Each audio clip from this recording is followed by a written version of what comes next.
Hello! Today I'm going back to basics with a focus on personal finance for beginners, particularly for the UK audience. For many of us, this is not something we can avoid. Money touches all our lives whether we want it to or not. The best we can do is learn to manage our money.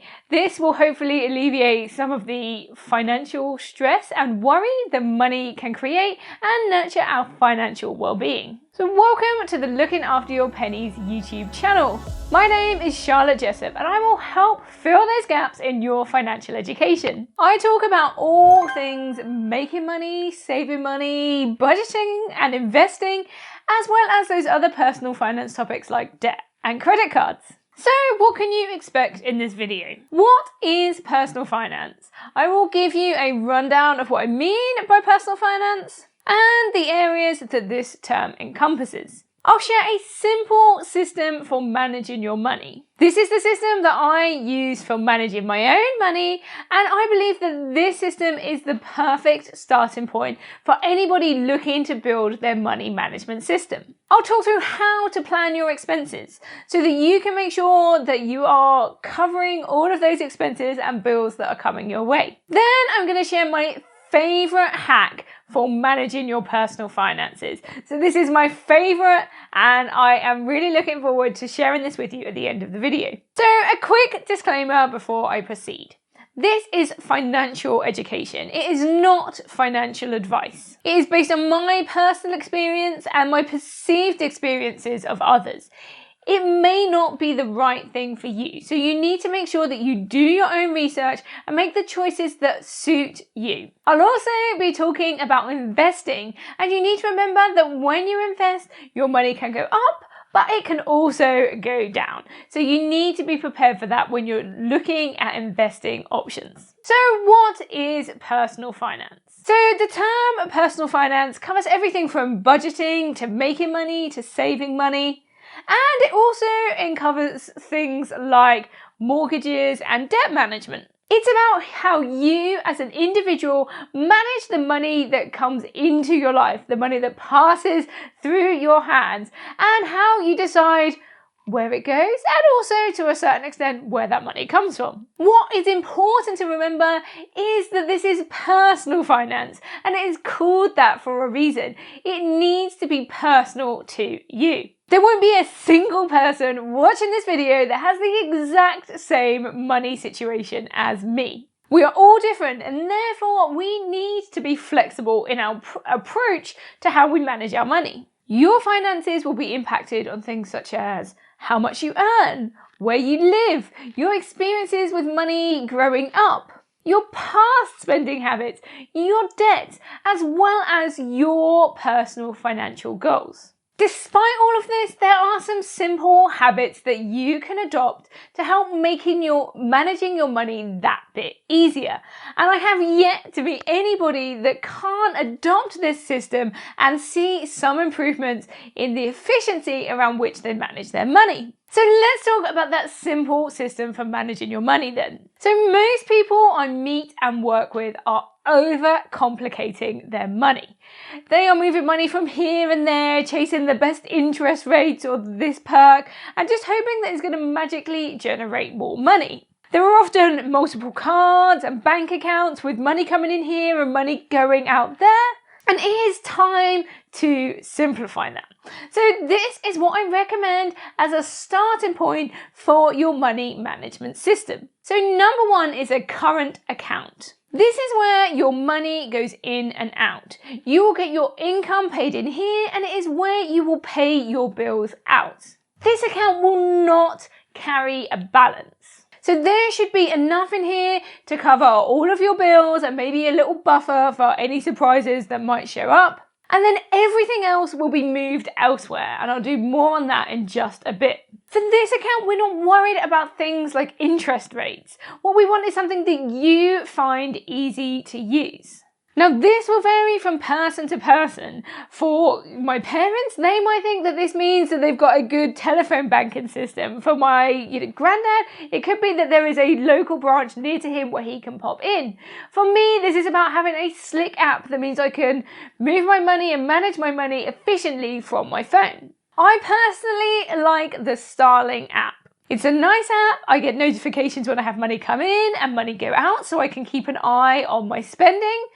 And it also has this feature called Spaces, which allows me to separate some of my money out and help me budget more effectively. You don't need to overcomplicate your choice of current account. Just pick one that you like the look of and try that out. The good thing about current accounts is that you can switch it later if you need to. So the second account that you need is a savings account. So this is for storing your money. Now there are two main reasons that you might want to be saving your money. Now the first one is for an emergency fund. So this is a buffer if something happens. So this could be like your boiler goes wrong and you need to replace your boiler, or if for some reason you are out of work or you need to quit your job because it's causing you stress and anxiety, and that money will be there to cover the bills and expenses that you need to ensure the smooth running of your household. The second one is for sinking funds. So these are for purchases that you might make in the near future. Now the minimum you need when it comes to a savings account is an easy access account with a good interest rate. Given that you are storing money here for emergencies, it needs to be somewhere that you can access at short notice. You are not looking to lock your money up for like 3-4 years in the hope of getting a better interest rate. You need to be able to access that money to buy that replacement washing machine or to cover any bills that might be coming up. There are lots of accounts that can offer this, and it doesn't necessarily need to be a savings account. There are lots of current accounts that are offering better interest rates. You just need that money to be easy to access and with the best interest rate that you can find. You are going to be keeping the money here separate from your current account. The plan is not to spend it until you are ready to get that holiday or if an emergency comes up. You should not be paying things like bills out of this account. So number 3 is a stocks and shares ISA. So now we are moving on to longer term investments and thinking much further ahead with our personal finances. I would suggest that you focus on getting that current account and savings account set up before you start thinking about this one. Now you might find that you are in the position where you have built up a good emergency fund and you have sinking funds on the go to save for things like holidays, new cars, Christmas, all these different things. Now these are shorter term goals. We're talking like 5 years, maybe maximum, maybe up to 10 at most. But when we are looking at longer term goals, 10 to 15 years plus ahead, then you need to start thinking about investing. Now, a stocks and shares ISA is a tax-free wrapper that goes around your investments. You are currently allowed to place £20,000 per tax year across your different ISA accounts, and a stocks and shares ISA is just one of these. And any money you make from your investments in these accounts will be tax-free. So this is things like capital gains tax and dividends tax. You will not have to pay any of that on any money that you make in your stocks and shares ISA. Now, the reason that you want to think about a stocks and shares ISA is because you want to be getting a better return on that money.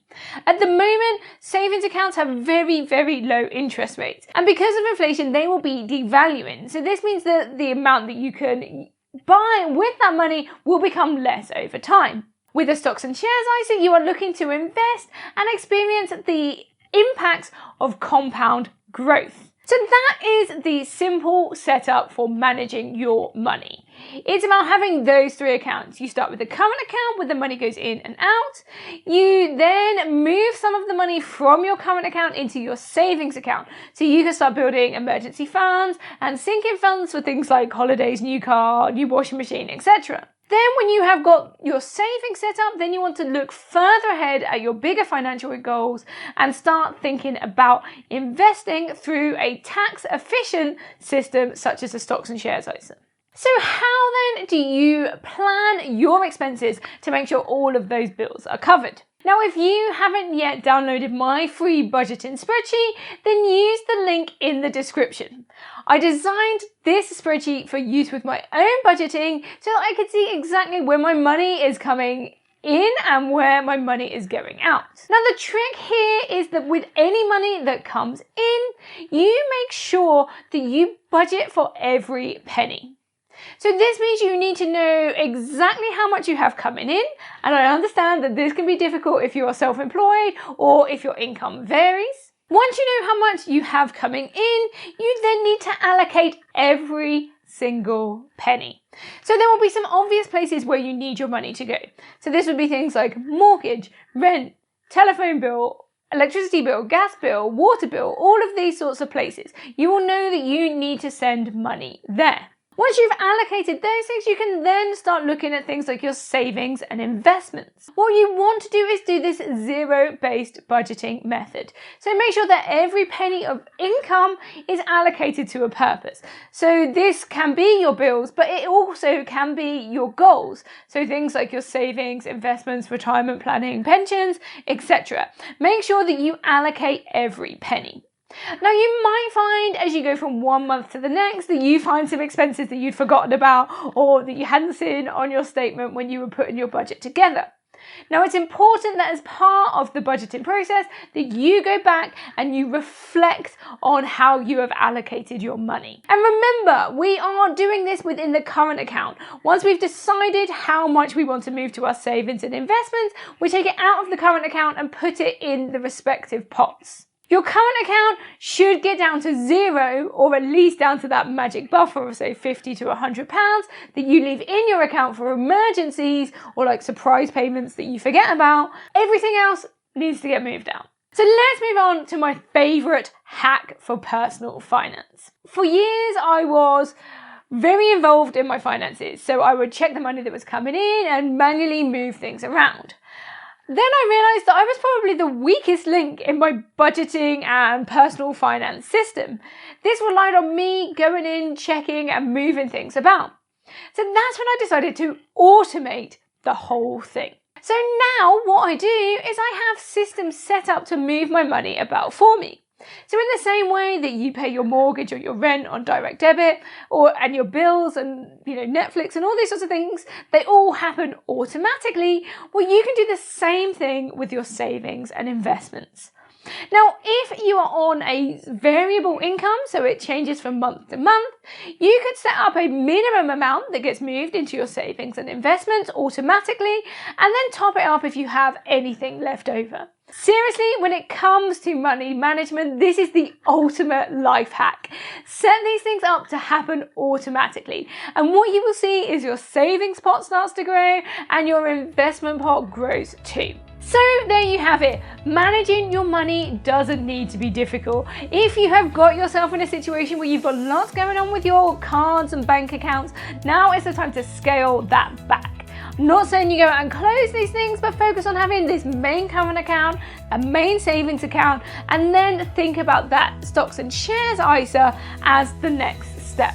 I hope that you have found this video super useful today. Please make sure you hit that subscribe button and let me know what your takeaway from this video is in the comments below. If you want more from me, then please do go check out my other videos or follow me on social media where I'm posting regular content pretty much every day, so you can always get your little top up of personal finance education. Thank you so much for watching this video, and I will see you in the next one. Bye.